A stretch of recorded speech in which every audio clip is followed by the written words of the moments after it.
Ito dapat maintindihan natin bilang pangkaraniwang mamamayan, ano, na nagbabantay sa mga kaganapan at pangyayari sa ating bansa.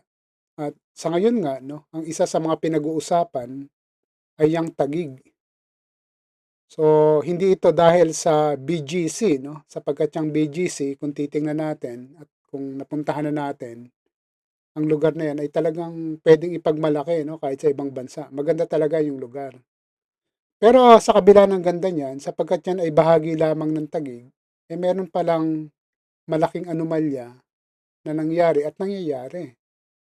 At alam naman natin ng lahat na yung tagig ay balwarte yan ni Senator Alan Peter Cayetano. Sa isang Facebook post no ni Senator Alan Peter Cayetano, he stated some justifications concerning the reclamation na nangyari at nangyayari dyan sa Laguna Lake area sa Tagig, yung bahaging yan.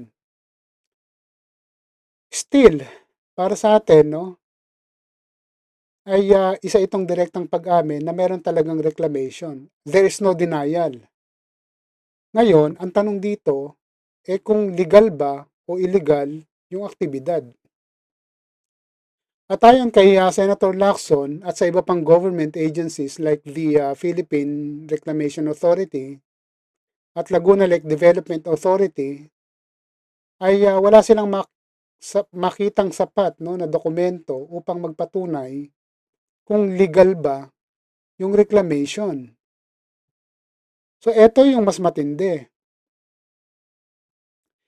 Yung ibang flood control projects ay nakalocate dyan sa reclamation area mismo. Ha? So, anong ibig sabihin nito?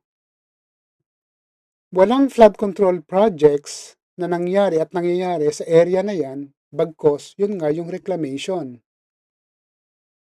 At malaking pondo ang nakuha nila para sa flood control projects na dyan inilagay sa reclamation na yan. So, isang malaking anomalya yan.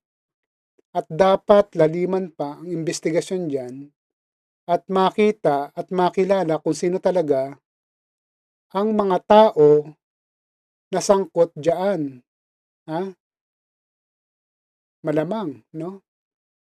Kakaway na yan si Alan Peter Cayetano at magsasay hello na yan kina Senator Marcoleta at Senator Estrada.